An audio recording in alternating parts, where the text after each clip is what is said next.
It is a good day to be a nerd. Believe this. Greetings, people of the internet. My name is Matt, and this is Doctor Who Online. Okay, so today what we are talking about is this. The Daleks, the bookazine, as produced by Doctor Who magazine, by Panini magazines. I am a happy nerd today, I really am. So this video is not sponsored in any way, these are all my own opinions. I wanted this. As soon as this was announced, £10 of my money fled from my bank account and I was sent this in the post. The best £10 I have spent in my life. This review is going to be fanboy, it is going to be biased, it is going to be subjective, and I don't care. Okay, so it's a bit of a backstory.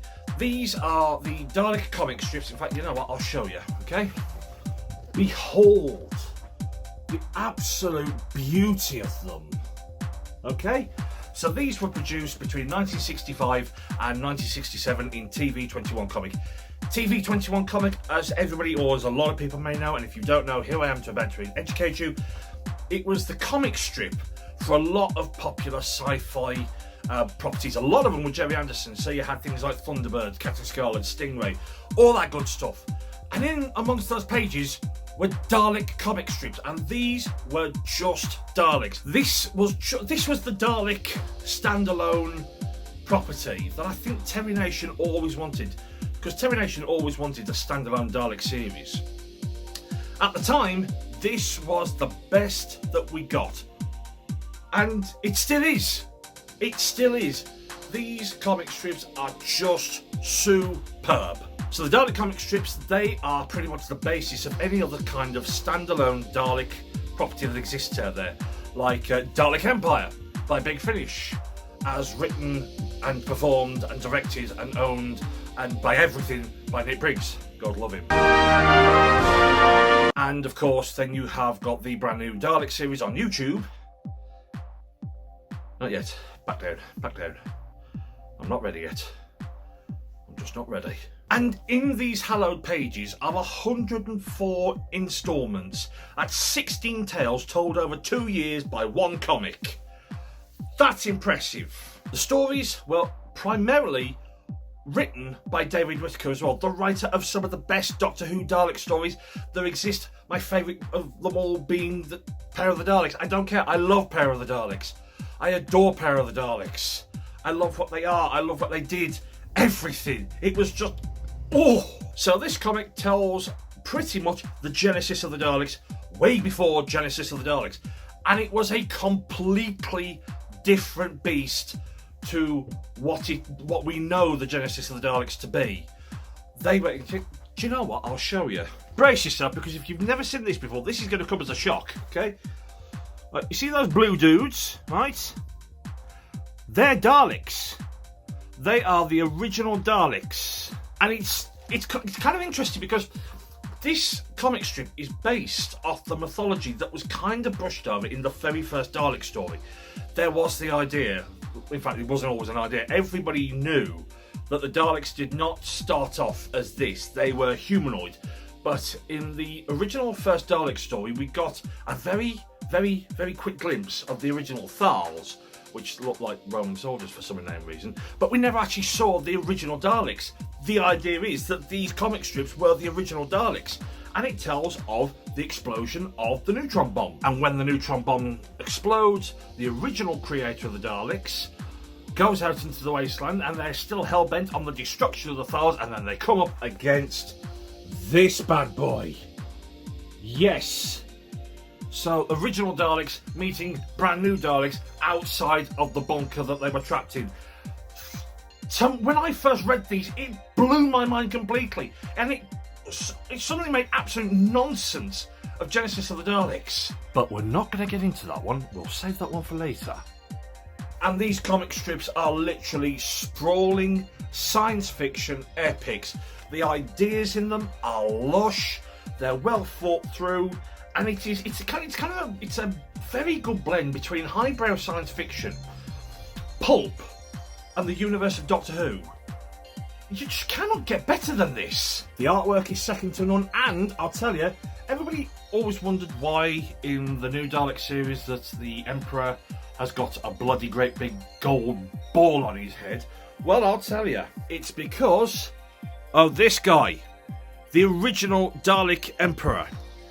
And he was this Mekong kind of... He was the ultimate intelligence. He was the centre of the entire Dalek hive mind. So about the bookazine itself, this is actually the second proper reprint of the Dalek comics that Doctor Who magazine has actually done. The first big reprint was back in '93, was to celebrate the 30th anniversary, and it was called the Dalek Chronicles. Now, I had a copy of the Dalek Chronicles. I was 9 years old. I had a copy of the Dalek Chronicles, and I read it and I read it again. I knew every single story and every single panel and every single page. But it was printed like a comic. So as a result, it wore away and it disintegrated. Now, bear in mind that when that happened, the comic had sold out, it was out of print completely, and it fell into the purview of being a collector's item. So I actually never got to reread the Dalek comic strips, and over time there have been times when I really wanted to just kick back and just read the Dalek comic strips, and now I can, in this beautiful, beautiful, beautiful form. And just mwah, bless Doctor Who magazine, bless Panini magazines for bringing us this. What I love is that all the comic strips have been digitally remastered and cleaned up. Now that doesn't mean to say that they've been repainted or anything else. They have just been cleaned up. They look absolutely stunning. They look faultless. They look as if they should have done back in the day. They are clean. The colours are gorgeous. The artwork is stunning, and nothing has, there's been no corners cut. The cover illustration, that's been done by a Doctor Who artist called Mike Collins. Now, I met Mike a few years ago in Birmingham. Nicest bloke ever. And such a talent. Such a talent. And I'm just thinking, wouldn't it be brilliant if Doctor Who magazine actually carried on those Dalek tales with the genius of Mike Collins and Lee Sullivan? You know, it's a case of what we really want is new Daleks in our lives. We want new Dalek stories.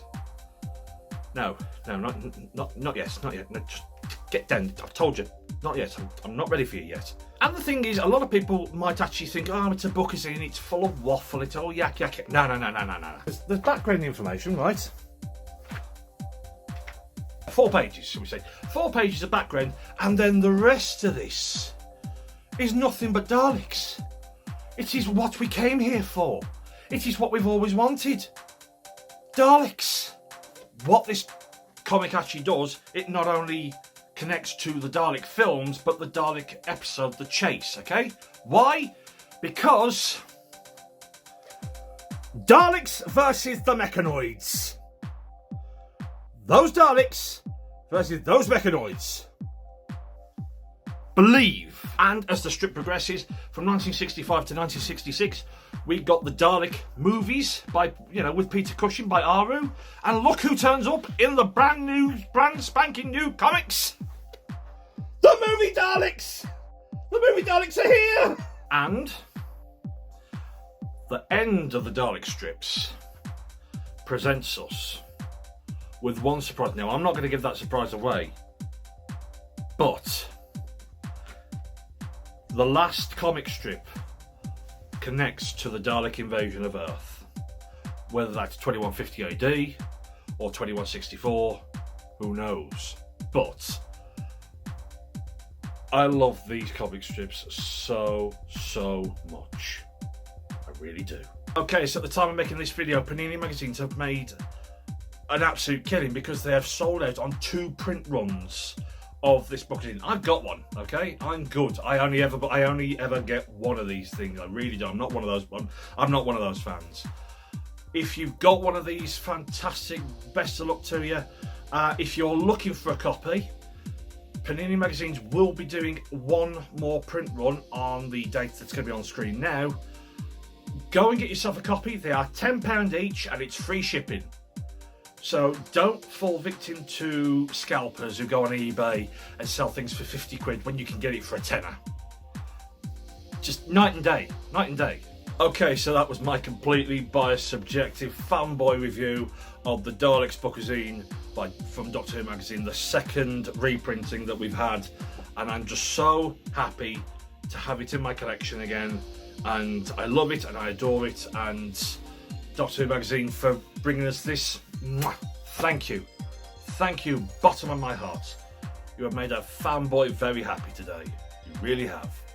Okay folks, my name's Matt, and this has indeed been Doctor Who Online.